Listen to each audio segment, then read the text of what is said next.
안규백 국방부 장관이 28일 전작권 전환 추진평가회의를 주관하며 본격적인 실행 단계에 진입을 선포했습니다.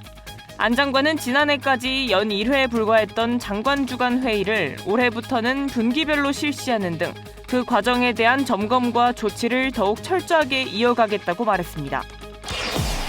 안규백 국방부 장관이 29일부터 31일까지 일본을 방문해 국방장관 회담을 갖습니다. 한일 국방부 장관은 영내 안보 현안을 공유하고 한일 국방 협력을 실질적으로 강화하기 위한 방안을 집중 논의할 예정입니다. 육군 이신속 대응사단이 대전차 유도무기 현공 실사격 훈련을 실시했습니다. 사단은 훈련을 통해 적절한 운용 방안과 교육 훈련의 방향성을 구체화했습니다.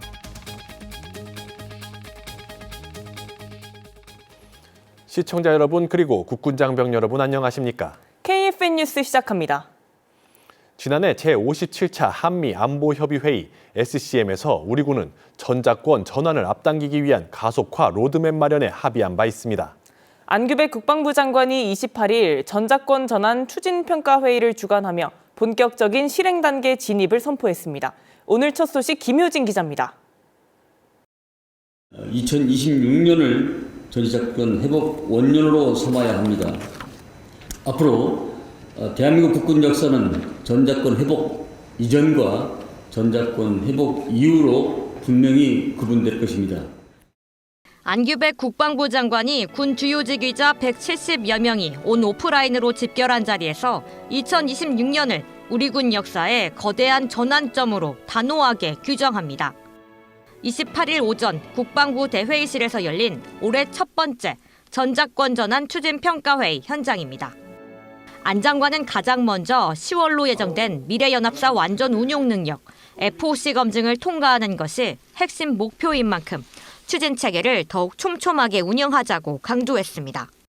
올해 4월 전작권 회복 로드맵과 10월 FOC 검증을 거쳐 전환권 시기 선정에 이르기까지 작년까지는 연 1회에 불과했던 장관 주재 회의를 올해부터는 분기별로 실시하는 등 그 과정에 대한 점검과 조치를 보다 철저히 하도록 하겠습니다. 참석자들은 전작권 전환의 필수 조건인 독자적 방어 역량 강화에 모든 화력을 집중하기로 했습니다. 특히 북핵과 미사일 대응을 위한 삼축 체계 예산이 지난해보다 21.3% 증액된 8조 8천억 원 규모로 편성된 만큼 첨단 전력 확보를 통해 강력한 실행력을 뒷받침한다는 계획입니다. 이를 들은 안 장관은 이러한 역량 축적이 결국 6개의 연합 구성군 사령부를 기반으로 한미동맹을 주도하는 확고한 힘이 될 것이라고 확신했습니다. 전작권 회복을 통해서 우리 군은 6개 연합 구성군 사령부를 기반으로 보다 확고한 군사 대비태세 능력을 갖추고 세계사에 유례 없이 강력한 한미동맹을 주도해 나가야 할 것입니다. 그러면서 실무진부터 지휘관까지 전 방위적인 노력을 당부하며 필요한 예산과 정책적 지원은 직접 책임지고 뒷받침하겠다고 약속했습니다. 장관의 기조는 분명합니다. 전작권 회복을 위해서 필요한 지원은 책임지고 뒷받침하겠습니다. 상하 동역자이란 말처럼 위와 아래가 한 몸이 될 때 우리는 반드시 해낼 수 있습니다. 더 강한 대한민국 국군을 새로이 창건한다는 자세로 각 기관의 실무자부터 책임에 이르기까지 전력을 다해 주실 당부 말씀드립니다. 국방부는 오는 4월 한미국방 통합협의체를 통해 가속화 로드맵을 최종 확정하고 전작권 회복을 향한 행보를 이어갈 계획입니다. KFN 뉴스 김효진입니다. 안규백 국방부 장관이 29일부터 사흘간 일본을 방문해 국방장관 회담을 갖습니다. 지난해 8월 서울 회담 이후 4개월 만의 재회이며 우리 국방부 장관의 방일 회담으로만 보면 1년 6개월 만입니다. 안규백 국방부 장관이 29일부터 31일까지 일본을 공식 방문합니다. 이번 방일은 지난해 9월 서울 회담 당시 안 장관과 일본 측이 합의했던 국방수장 간 상호 방문 정례화를 이행하는 차원에서 성사됐습니다. 안 장관은 방문 첫날 오코스카에서 고이즈미 신지로 방위 대신과 마주 앉습니다. 두 장관은 영내 안보 현안을 공유하고 한일 국방 협력을 실질적으로 강화하기 위한 방안을 집중 논의할 예정입니다. 회담 이후 안 장관은 미 해군 제7함대 사령부를 방문하고 일본 방위대학교를 찾아 인적 교류 현장도 점검합니다. 국방부와 우주항공청이 대전 한국천문연구원에서 미래 국방과학기술 정책협의회 산하 우주분과 실무협의회를 개최했습니다. 양 기관은 이번 회의에서 민군 협력을 바탕으로 한 우주개발 추진 방향과 주요 협력 과제에 대해 논의했습니다. 특히 국정과제로 추진 중인 국방 분야 우주발사 역량 강화를 위해 우주발사장 인프라를 구축하는 데 협력하기로 했습니다. 아울러 누리호 등 국내 발사체 활용을 늘려 우주산업을 육성하는 데에도 힘을 모으기로 했습니다. 협의회는 위성 정보를 정부 부처와 산업계로 확대해 활용하기 위한 여러 과제에 대해서도 논의했습니다. 우주분과 실무협의회는 2024년 국방부와 과학기술정보통신부가 맺은 업무협약에 따라 설치됐으며 이번 회의는 지난해 6월에 이어 두 번째입니다. 청와대는 28일 중국이 서해 구조물 일부를 이동시키고 있다고 밝힌 데 대해 이번 조치를 의미 있는 진전으로 환영한다고 밝혔습니다. 앞서 고작훈 중국 외교부 대변인은 지난 27일 정례 브리핑에서 중국 기업이 현재 관리 플랫폼 이동과 관련한 작업을 진행하고 있다면서 기업이 자체적인 경영 필요에 따라 자율적으로 조정한 배치라고 설명했습니다. 해당 구조물은 서해 잠정조치수역 PMG 밖으로 이동하게 될 것으로 알려졌습니다. 육군 이신속 대응사단이 대전차 유도무기 현궁 실사격 훈련을 실시했습니다. 실전과 같은 훈련 현장에서 현궁의 정밀 타격 능력이 점검됐습니다. 현장에 이경섭 기자가 다녀왔습니다. 짙은 정적이 흐르는 훈련장에 가상 훈련 상황이 부여됩니다. 전방 1.7km 남하하는 적 전차 한 대 표적 식별로 보고 유도탄 한기 사격 준비 완료. 사수는 숨을 고르고 표적을 조준합니다. 잠시 후 유도탄이 굉음을 남기며 날아갑니다. 육군 이신속 대응사단 황금독수리여단과 용호여단이 대전차 유도무기 현궁의 실사격 훈련을 진행했습니다. 훈련 첫날 장병들은 시뮬레이터 장비를 사용해 비사격 훈련을 진행했습니다. 시뮬레이터 훈련으로 실사격 전, 탐지부터 발사까지 전 과정을 반복 숙달할 수 있습니다. 다양한 기후 상황을 적용해보며 장병들은 사격 절차를 익혔습니다. 실제 상황을 묘사한 긴장감 있는 실전적 훈련을 통해 기량을 향상시켜왔습니다. 현궁이라는 장비는 한 발 한 발이 전시 상황과 매우 중요하기에 이번 실제 사격함으로써 전, 평시 제가 운영하는 장비에 대해 더욱 전문가가 되어 훈련 둘째 날에는 약 1.7km 떨어진 곳에 열을 발생시키는 표적이 세워졌습니다.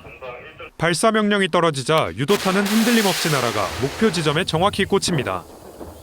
기존 대전차 유도무기에 비해 작고 가벼운 현궁은 현재 보병이 휴대 가능한 가장 강력한 공격무기입니다.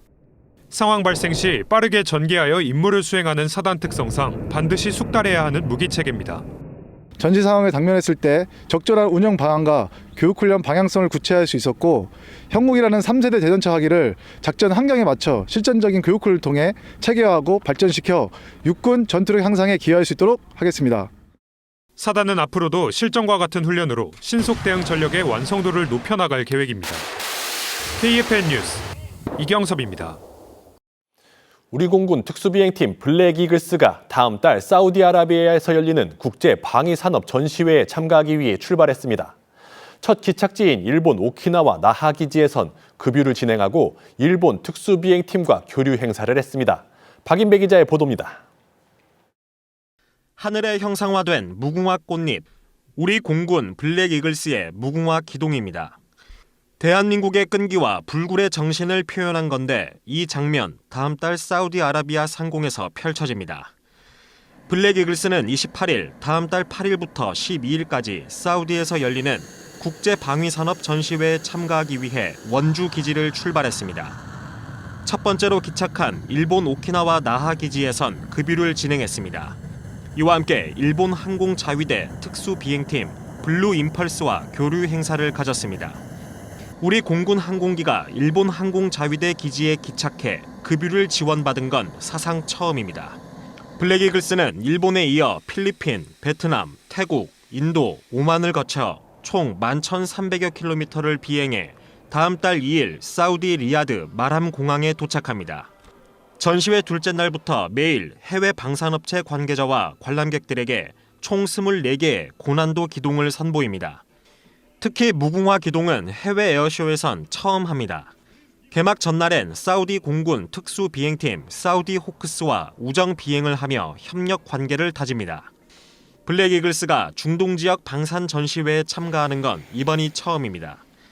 공군은 이번 전시회에 T-50B 9대와 인원, 화물 수송을 위한 C-130 4대, 그리고 장병 120여 명을 파견했습니다.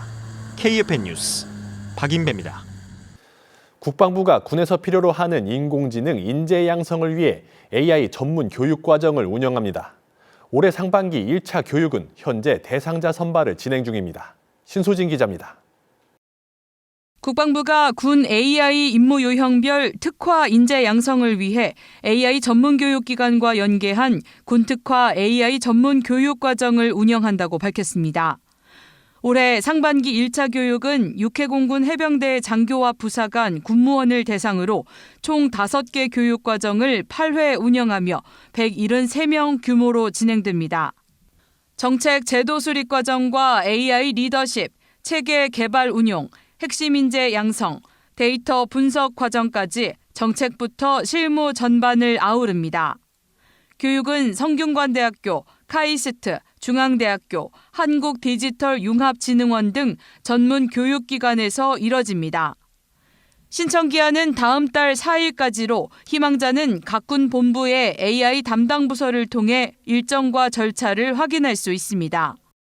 국방부는 이번 교육을 통해 AI와 드론을 포함한 첨단 기술 활용 역량을 전군으로 확산하고 50만 장병 AI 역량 강화라는 중장기 목표를 차질 없이 추진한다는 방침입니다.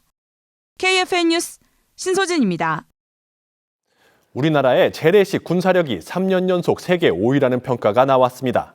북한은 지난해보다 3계단 상승한 31위에 올랐습니다. 이 소식은 이태검 기자가 전합니다. 미국의 군사력 평가기관 글로벌 파이어파워 GFP가 2026 군사력 순위를 발표했습니다. 한국은 올해 군사력 평가지수 0.1642점으로 145개 나라 가운데 5위를 차지하며 3년 연속 세계 5위를 유지했습니다. 0에 가까울수록 군사력이 강함을 의미하는 군사력 평가지수는 병력과 무기수, 경제력, 전시 동원 가능 인력 등을 모두 포함해 산출하며 핵무기 보유 여부는 포함되지 않습니다. 한국의 군사력 순위는 2005년 14위로 시작해 꾸준히 올랐으며 2024년부터는 5위를 지키고 있습니다. 특히 올해는 견인포, 자주포, 호위함 전력과 예비군 병력 등의 항목에서 높은 점수를 받았습니다. 한편 북한은 지난해 34위보다 3계단 상승한 31위에 올랐습니다. 1위부터 4위를 차지한 국가는 미국, 러시아, 중국, 인도로 지난 2006년 이후 20여 년 동안 순위의 변동이 없었습니다. KFN 뉴스 이태검입니다. 미국이 중동의 해군 함대를 추가 파견하고 현지에서의 공군 대비태세 훈련을 예고하는 등 이란 압박 수위를 끌어올리고 있습니다. 하지만 아랍에미리트와 사우디아라비아는 이란 공격에 영공을 내주지 않겠다며 중립 입장을 밝혔습니다. 박준혁 기자입니다. 트럼프 대통령이 현지 시간 1월 28일 또 다른 함대가 이란을 향해 항해 중이라고 말했습니다. 협상을 언급하면서도 압박 수위는 더 올리는 모습입니다. 이 발언은 미국이 핵 추진 항공모함 USS 에이브러햄 링컨 중심 전력을 중동에 배치했다고 밝힌 지 하루 만에 나왔습니다. And by the way, there's another beautiful armada floating beautifully toward Iran right now. So we'll see. I hope they make a deal. 여기에 미 중부사령부 예하 공군은 현지 시간 1월 27일 책임구역에서 공군력 배치, 분산, 유지 능력을 점검하는 수일간의 대비태세 훈련을 하겠다고 밝혔습니다. 중동 파트너들과 함께 훈련을 진행하고 바레인과는 드론 격추 능력을 연습하는 방어 훈련도 예고했습니다. 미국은 공습 역량 보강을 위해 F-15 전력도 중동에 전개한 상태로 전해졌습니다. 하지만 중동 우방국들의 태도는 미묘합니다. UAE와 사우디는 자국의 영공을 이란 공격에 사용하도록 허가하지 않겠다며 중립을 강조했습니다. 이란은 미국의 군사자산 배치가 지역 불안정을 초래하는 위협이라며 반발했습니다. در برابر هر تعرضی در برابر هر تهدیدی به صورت قاطع و با تمام توان و فراگیر حتما پاسخ خواهیم داد. 결국 미국의 압박은 강화되고 있지만 주변국 협조와 확전 부담이 변수로 남아 있습니다. KFN 뉴스 박준혁입니다. 군의 다양한 정보를 전달하는 군 쏠쏠 정보 시간입니다. 이번 시간에는 제2의 인생을 시작하는 제대 군인을 위한 취업 지원 제도에 대해 김은진 기자가 알아봤습니다. 안녕하십니까. 군 쏠쏠 정보 김은진입니다. 국가를 위해 헌신하고 명예롭게 제대한 군인들에게 주어지는 혜택은 정말 다양한데요. 국가보훈부가 시행하고 있는 다양한 제대군인 지원들을 함께 알아보겠습니다. 먼저 5년 미만 의무복무 제대군인들에게는 국가와 지자체, 국공립학교와 같은 취업지원 실시기관에서 군경력 인정을 받을 수 있습니다. 의료지원과 진로지도, 사이버 교육 등도 실시하고 있습니다. 5년 이상 10년 미만의 중기복무 제대군인에게는 위탁교육과 직업능력개발교육 등 직업훈련 위주의 혜택이 있습니다. 전역 후 6개월 내에 실업상태일 때 월 58만 원의 전직지원금도 주어집니다. 법률구조 지원도 실시하는데 대한법률구조공단을 통해 변호사 비용과 소송 비용 등을 지원합니다. 10년 이상 복무한 장기복무 제대군인에 대해선 가장 많은 혜택이 있습니다. 취업 지원으로는 국가기관과 공기업, 기업체 등에 취업할 수 있는 보훈특별 고용과 일반직 공무원에도 특별 채용이 가능합니다. 군인연금 비대상자에게는 전직지원금 월 81만 원을 6개월간 지급하고 대학 입학금과 수업료를 50%까지 감면하는 교육지원도 실시합니다. 20년 이상 복무한 제대군인은 국립현충원에 안장되고 10년 이상은 국립호국원에 안장되며 이 밖에도 의료지원과 대부지원, 주택 우선 공급 등 많은 혜택들이 있습니다. 조국을 지킨 시간만큼 이제는 자신의 삶을 지켜나가야 할 시간. 제대군인의 제2의 인생이 빛나도록 새로운 도전을 지원하고 응원합니다. 지금까지 군쏠쏠 정보 김은진이었습니다. 이어서 오늘의 국방단신 전해드립니다. 해병대 유교단 자위소방대가 백령 119 안전센터와 함께 관군 합동 화재 진압 훈련을 했습니다. 화재 취약 시기인 겨울철에 이뤄진 이번 훈련은 화재 발생 시 초기 진압과 안전사고 예방, 유관기관과의 유기적 공조체계 확립에 중점을 뒀습니다. 자위소방대는 화재 초기 골든타임 내 대응을 위한 행동 절차를 익히고 화재 진압 과정에서의 안전사고를 막기 위해 기본 안전수칙을 반복 숙달했습니다. 해군 진해기지사령부 참수리 336호종 승조원들이 아동 양육시설 진해 희망의 집을 방문해 봉사활동을 했습니다. 장병들은 시설 내 미사용 중인 생활동 건물의 노후 가구를 재배치하고 시설 청소를 하는 등 환경 개선 작업을 했습니다. 장병들의 손길을 거친 생활동은 향후 신생아를 위한 공간으로 활용될 예정입니다. 진기사는 앞으로도 봉사활동과 대민 지원 등 지역 상생 활동을 지속할 계획입니다. 방위사업청과 경운대학교가 방산기술보호 전문인력 양성을 위한 업무 협약을 체결했습니다. 이번 협약은 지방시대 국정과제인 5극 3특 국가균형 성장전략과 연계해 대구 경북권 방위산업 거점인 구미에 방산기술보호 전문인력을 공급하기 위해 추진됐습니다. 양측은 이번 협약을 바탕으로 지역 방산기업에 특화된 기술보호 전문인력을 함께 양성해 나갈 계획입니다.